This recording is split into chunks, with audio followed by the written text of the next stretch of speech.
Hello everyone, and welcome to another in our series of online business training webinars. Before we get started proper, can we just do a quick screen and sound check? So if you can see the screen and hear my voice, can you do me a favour? Please type a yes into your chat window.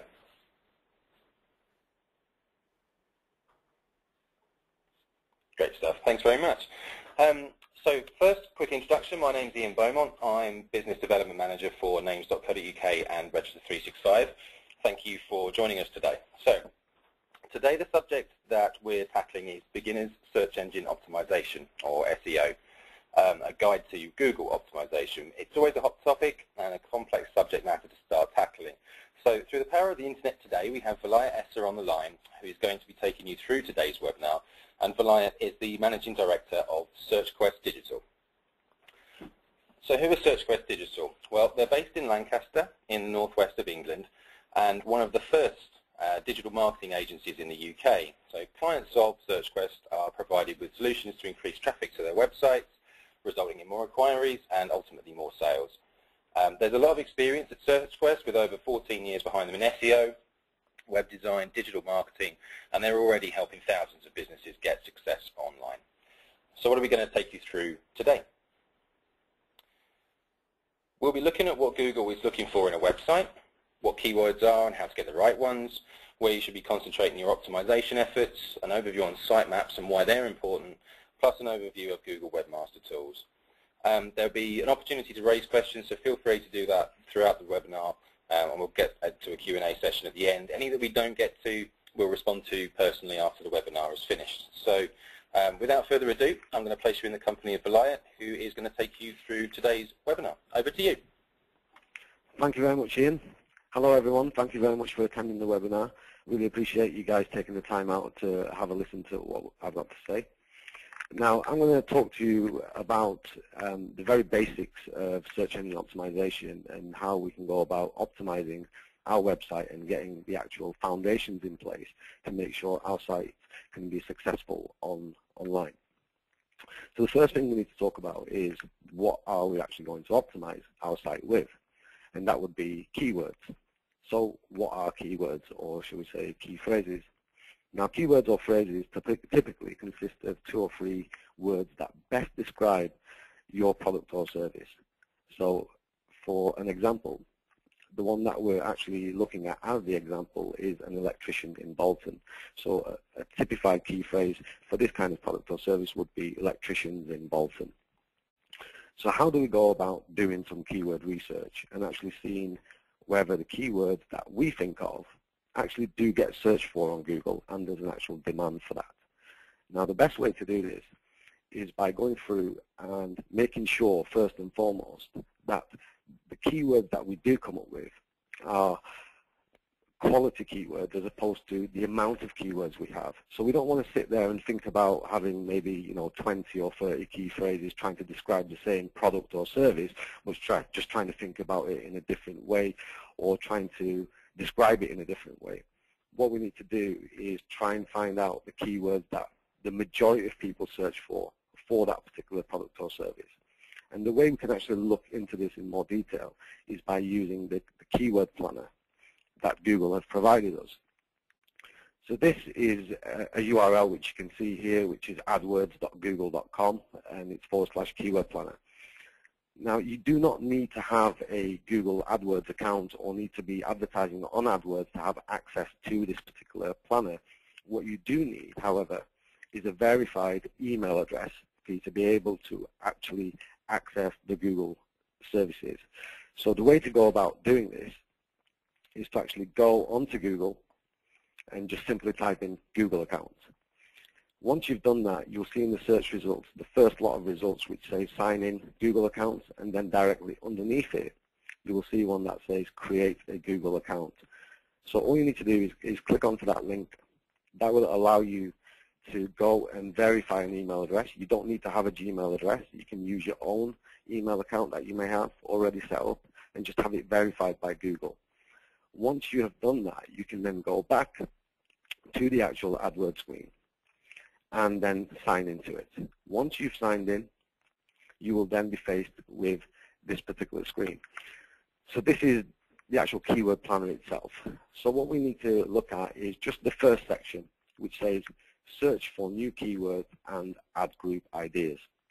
Once you click onto this, you will then be faced with step 2, which is an actual page that allows you to be able to put in the keywords or phrases that we thought about.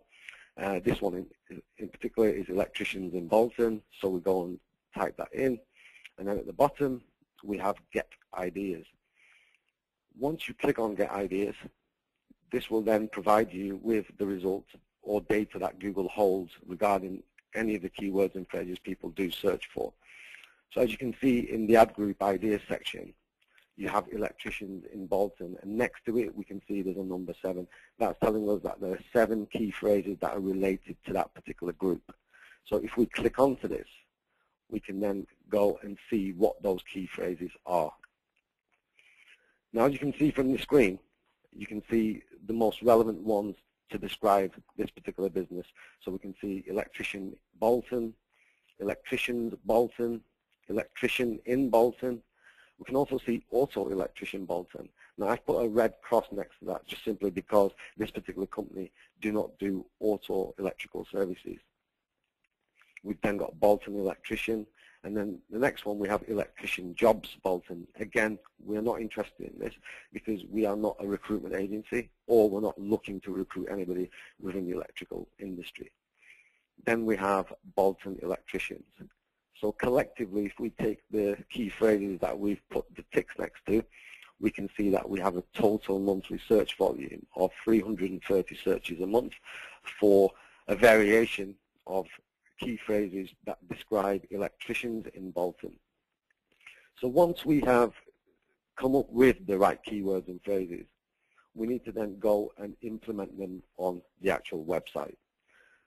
So here's the example website that we're using at the moment, which is Avalon Electrical, and they are an electrician in Bolton. So we need to look at where do we put the keywords and phrases in the actual website itself. And what we do is implement first and foremost the keywords and phrases into what we call the meta tag data. So the meta tag data is something that you would find behind the scenes of your website. It's certainly something that's readily available in a lot of content management systems. If you're using the Site Builder product, or if you have WordPress, then there are plugins available for it, and you would see that in the admin on more than likely every page of the actual admin that you see. So the meta tag data consists of title, description, and keywords. So the title tag is probably the most important tag when it comes to optimizing your website. It's the one that tells Google that this is what this website, or should I say this web page, is all about. So what we're telling Google is we would like to be found under electricians Bolton, emergency electricians Bolton, and electrical contractors Bolton. That's what we're saying, that this particular page, which is the home page, we are going to optimize for these 3 keywords and phrases. We're also backing that up by implementing that in the description, and we're saying Avalon Electrical are leading electricians, emergency electricians, and electrical contractors in Bolton. Call us today for a free quote. We also back the title tag up with the keyword tag, and as you can see, they are both exactly the same. The only difference is one says title, the other one says keywords. Now, most people do say that keywords aren't looked at by Google anymore, or any other search engine.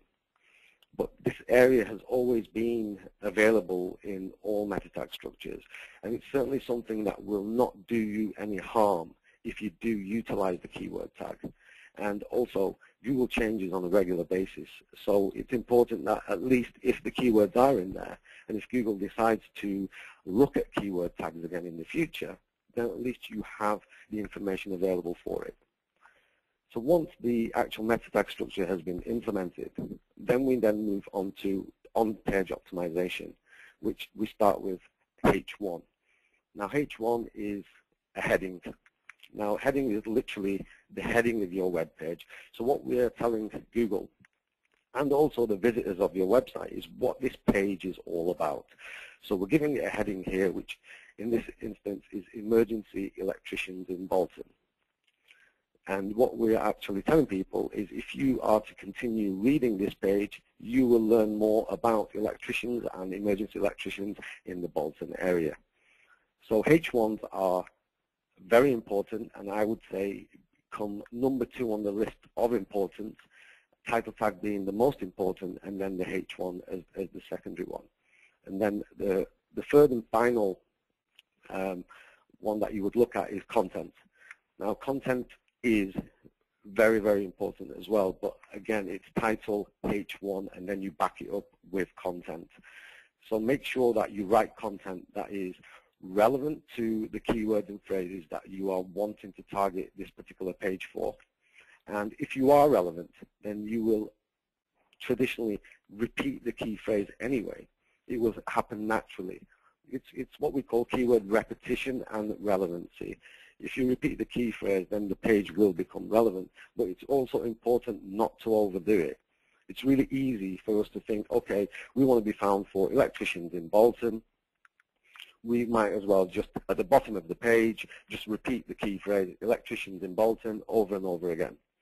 This is what you would class as spam, and Google would recognize this and know that this isn't something that's been written in a manner that's available for a user, but also from a search engine perspective, it becomes a complete waste of time.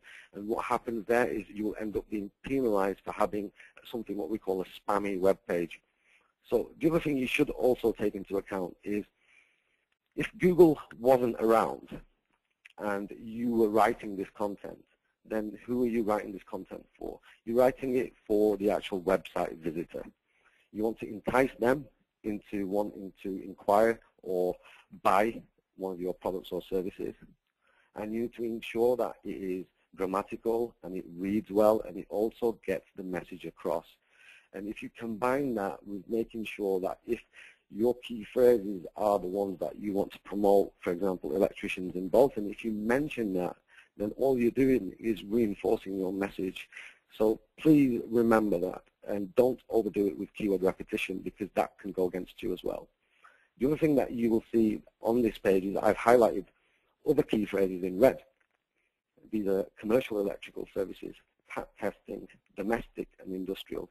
And the reason why I've got these highlighted in red is to actually demonstrate that these are actual links to other pages within the website.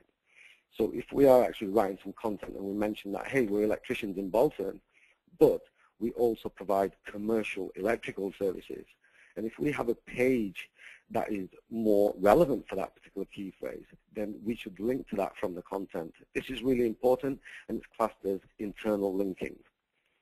Also, as you can see here, there's another one for pat testing. And we have a pat testing page that's dedicated to talk to people about the pat testing service that Avalon Electrical provide. So we would want to make sure if someone was looking for pat testing, they would easily be able to click onto that link and also find that page. Also, what this helps with is the crawlability of your website. It allows search engine spiders to be able to crawl these links. And by crawling these links, the search engine spider reads what we call the anchor text. So if you link with a keyword or phrase, this is called anchor text. And the search engine spider reads commercial electrical services as this example, and it gets told that if you are going to follow this link, then you are going to end up on a page that's going to tell you more about this particular key phrase. And then that allows that page to become more relevant in the first place. So the next step is page names. And how important are page names? So for this example, we are using pat testing Bolton as the page name, because that's something that we would like to be found under after doing some research. So we are saying this is one of our top services that people do look for, and it's certainly something that we want to provide as a service because it's quite easy to do as an actual contractor. So we then look at it from this point of view. If you have a particular key phrase, pat testing Bolton, you need to make sure if you name it in your page that you hyphenate the page name. Hyphenating the page name allow you to let Google know where a particular word starts and where a particular word ends. Also, it's far easier for people to actually read that page name, because sometimes if you join the words together, they can almost make different words, and they sometimes don't make sense. So it's quite important to structure it in that way. Google looks at page names in this way, and Google endorses hyphens as the preferred way of actually separating page names. Some people use underscores, and this is not something that you should really take into account or take practice on doing, because Google tells you use hyphens to separate page names. So as you can see with the page name we've created is Pat Testing Bolton, hyphenated. We've then implemented that as the H1. We've talked about it within the web page, and this then becomes an optimized page for that particular key phrase, Pat Testing Bolton. So before we go about and start naming pages under lots of different key phrases, what you can do is go back onto the keyword research. And for example, for this one, we've gone and typed in Pat Testing Bolton. We've seen that there are 30 searches a month with high competition. So we are taking this into account and going, yes, this is certainly something we would like to actually dedicate a page for, because we would love to have 30 people a month inquiring about the Pat testing service, especially in the Bolton area, which makes it very specific, and there's more chances of that user actually converting into an inquiry and then hopefully an actual sale in the first place. So once the keyword research has been implemented, you can then go back and optimize the page like we did with the home page, name the page. You can then H1 the actual key phrase and also repeat the actual key phrase within the content of your site as well. And also don't forget the title tag. You would implement the title tag here as Pat Testing Bolton or Pat Testing Services Bolton. You can add maybe 2 phrases there just to try and cover both bases. So once you have implemented all the optimization work, and you're happy that your site is optimized and all the content is relevant to the keywords and phrases that you've looked at and researched and come up with targeted pages for, you need to then generate a XML sitemap. Now, the majority of CMS systems have sitemaps available and they're already installed. So these sitemaps, whenever you create a new page, will automatically update. So if that is the case, the best way to actually check whether you do have a sitemap is go to your website address /sitemap.xml. That will actually show you where your sitemap is if you have one there. Now that is the most common address that you would find the sitemap on. That doesn't mean that you don't have one if you don't find it there. Sometimes it could be on a different URL. It might be hyphenated. It might say sitemap-xml.xml. It could be, something different. So best thing to do is ask your webmaster if you have one to see if you do have a sitemap available. If you don't and you're using WordPress, then WordPress certainly has a plugin that allows you to do it yourself. And the site builder also has the sitemap ability, so you can ensure that the sitemaps are available there if you're using any of these platforms. Now, if you're using a completely different type of website, then it's best to find out whoever made your website whether you have a sitemap available. And if not, then you can go to xml-sitemaps.com. All you need to do is put in your website address, press start, and it will generate the sitemap for you. And then you can go and arrange for that sitemap to be uploaded onto your website. And it should really be on /sitemap.xml. So once the sitemap has been implemented, we then need to verify the website with Google Webmaster Tools. So again, using the Google verified account that you use for the actual keyword planner, you can go to Google and type in Google Webmaster Tools and arrive at the sign-in page, sign in with your email address, and then you need to verify your website. So by verifying your website, Google will provide you with a meta tag. It looks very similar to this. And you need to go and upload that onto the home page of your website. This is just to prove that you own the website. Obviously, if you have access to it to be able to implement this meta tag in the first place, then you're proving that that's your website. So that just needs to happen, whether you can do it or get your webmaster to do it. Again, if you use WordPress, there are plugins available for you to be able to do all of these things. and I think the site builder also has this ability. So once the site is verified, you then need to go and access Webmaster Tools and go and submit your sitemap. So once you access Webmaster Tools, there is a crawl tab. Once you click crawl, that will drop down and it will provide you with a sitemap button. Once you click onto the sitemap, it will allow you to provide the actual address of where your sitemap is. So in this instance, we'd say it's /sitemap.xml. If it's something else like /xml sitemap.xml, then that's fine. Whatever the address is, as long as you get it right and implement it and allow Google to actually see where that actual sitemap is, that's all that really matters. So once the sitemap has been updated and accepted by Google, then we need to know whether your site has been indexed with all the pages that we've actually implemented in the sitemap and to see if it's been recognized. So a quick way of being able to do that is to go onto Google and type in site : and then your website address. By doing that, what you're asking Google to do is provide all the pages within this website that Google has in its index, and you should be able to see all the pages of your site listed in the index. If you don't, then that probably means the sitemap hasn't been processed at that point. It generally takes about 1 or 2 days for it to be processed and for it to appear on Google itself. So if you don't see it after 2 days, then maybe there might have been an issue. So the first thing to check is to go back to Google Webmaster Tools and see if there are any errors on the sitemap. It will tell you if there are errors, and then you can hopefully fix those errors and resubmit the sitemap again. So once you're happy that your site is indexed on Google, then we need to look at whether you appear under the keywords and phrases that we've optimized the website for. So, for example, this one we've gone with electricians in Bolton, and by doing that we can see confidently that the actual listing is appearing in a very good position. We can see the title tag, which here in this instance is in purple. Electricians Bolton, emergency electricians Bolton. It's cut off a little bit, but obviously the other key phrase we use there it would be in there, which is electrical contractors Bolton. We can also see the description. Now this is the description that is taken from the description tag. So think about what it is that you're going to write there, because obviously that is something that people will see before they click on your website. So we are here saying we're reinforcing Avalon Electrical are leading electricians, emergency electricians and electrical contractors in Bolton. Call us today for a free quote. So we're hoping that this will entice someone to click onto this particular website and hopefully make the inquiry.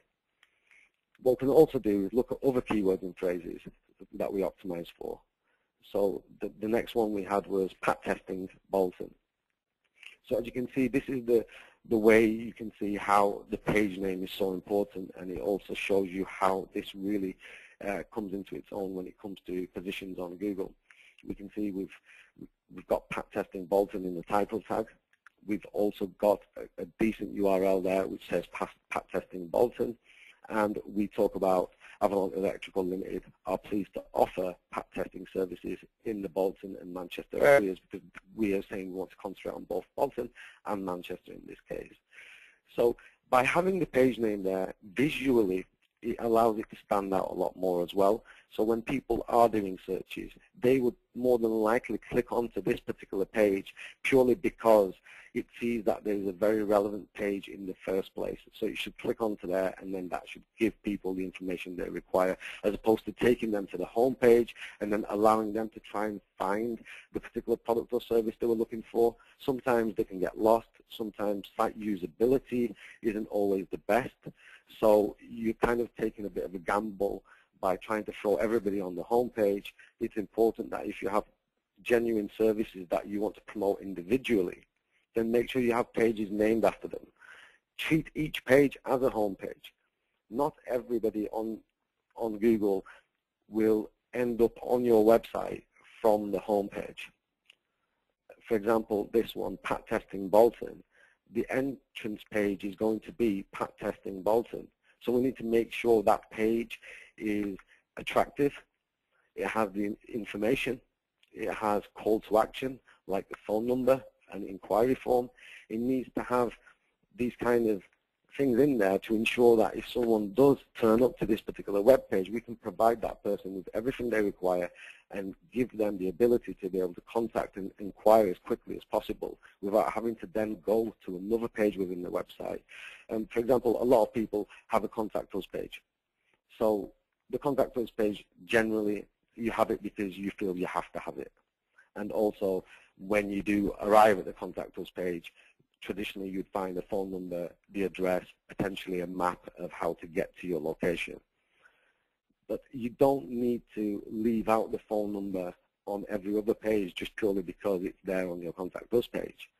People would like to see things instantly. So if they turn up to a particular page, make sure that you provide everything that they require, that you feel they require to actually make the inquiry in the first place. So once all of that has been done, I do recommend that you actually look at this video, which is How Does Google Work from Google. And this is a gentleman called Matt Cutts. He's the head of the spam team at Google. And he really explains it in a way that's really easy to understand and allows us to be able to see how Google works, the actual background of how Google works when it comes to searching and crawling the people's websites. I mean, it's only a 3-minute video.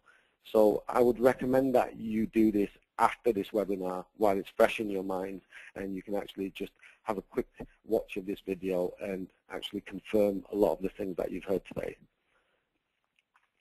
Now I'm available for your questions. Thank you very much for listening. Thanks for Lloyd. Let you get a drink of water. So we've had some questions kind of rattling into the chat, so we'll get into a few of these now. So we're going to start with this one. This one comes in from Laura, who has asked, if my site has been found by Google already, and I then change my description or keywords, titles, etc., will I be penalised at all, or is it seen as good practice because I'm updating my site and keeping it relevant?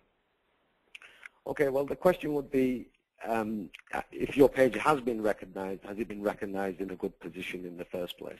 So let's say it has been recognized in a good position in the first place, then to be able to make changes to it could have a detrimental effect to the actual positions of that particular page, because the whole point of that page ranking in that position in the first place is because you have implemented a particular keyword or phrase within the title tag, you've backed it up in your description, and I would hope you would have backed that up in the actual content of your site. So if you do decide to change it, then ask why you're changing it. Is it because this key phrase isn't working for you? Is it because you feel you want to try a different key phrase? Because if that's the case, then it might be better that you actually go and create a separate page for a different key phrase and actually see how that ranks, and to be able to keep both of the pages ranking. So I hope that answers the question. Thanks for that. Yeah, like I say, I hope that answers the question for you, Laura, and that's useful. Next one is quite specific. This one comes in from Lucy, who has asked, she's got a page on her website that refers to wedding stationery, but she's also blogged about wedding stationery. So her main question is, will she be penalised if she uses the same keywords across both pages, or is there any kind of best practice for this scenario?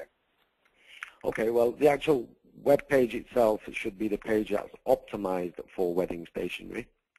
If you then go and create a blog to talk a little bit more in detail about wedding stationery, let's say for argument's sake we talk about handmade wedding stationery, and we're blogging about the process that we go through with regards to how the stationery is made, then there's nothing wrong with using the key phrase within the blog, as long as you try not to optimize that blog for that particular key phrase.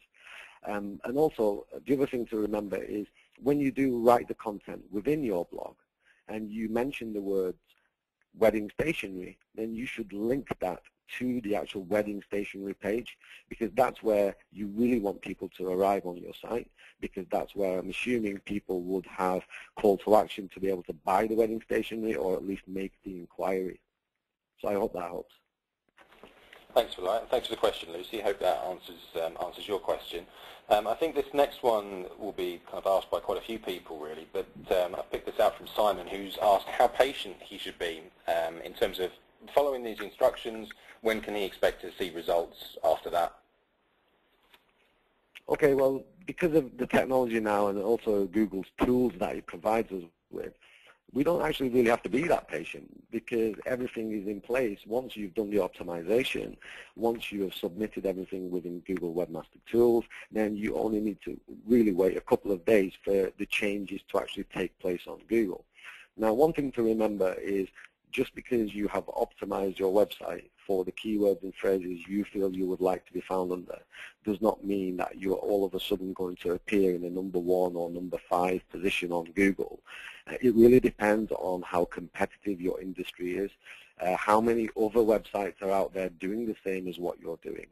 And the other thing you also need to take into account is if all of the sites, let's say there's 50 websites out there, and they've all provided Google with the exact same type of optimization. They've done the title tags, they've done the H1, they've implemented great content within the site. Visually, it looks great.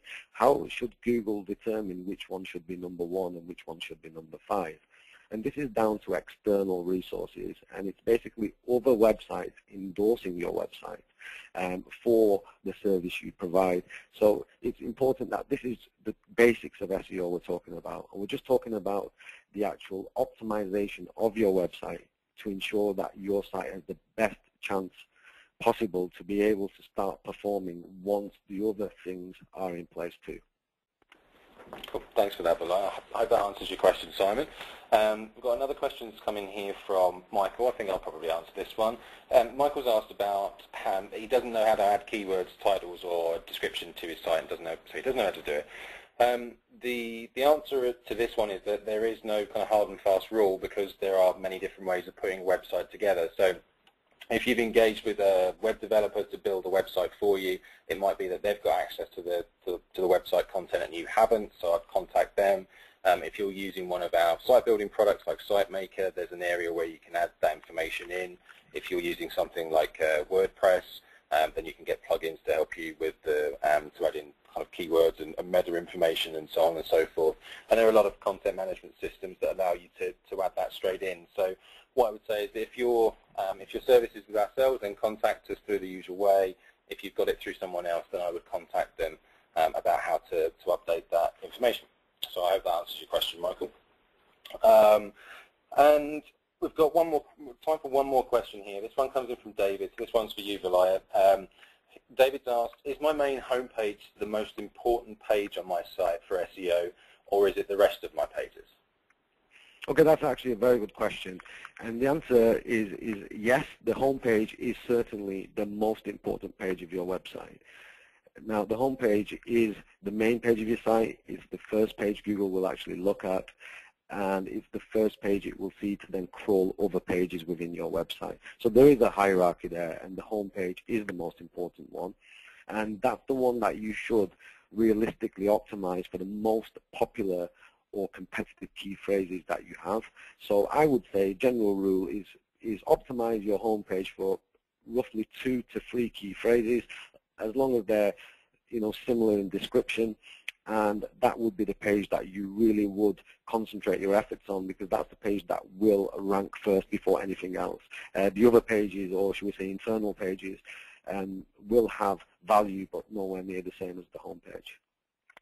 Cool. Thanks, Bilal. I hope that answers your question, David. So that wraps up the questions. Like I say, any that we didn't get an opportunity to answer today, we will come back to personally after the webinar's finished. Now, Bilal, I believe that you've got an offer for our attendees to speak about. Yes, our offer to all attendees of the webinar is that we will actually provide, as a company, free on-site optimization. All you need to do is give us a call and discuss it with our consultants, and they're available to speak to anytime, 9 till 5:30, Monday to Friday. So, take us up on the offer and speak to us. Good stuff. Thank you, Valaya. So that wraps us up for today. So if you want to contact us, you can do so by email. So we've got the webinars at freeovt.com email address. You can call the main numbers here for names.co.uk or register 365, so you can see the information there. Or you can speak to SearchQuest directly. Again, that telephone number and that email address is there on screen. So big thank you to everyone for joining us. We'll be back soon with another webinar, and we'll be putting details of that on our website and also on our Facebook page. So until then, see you next time.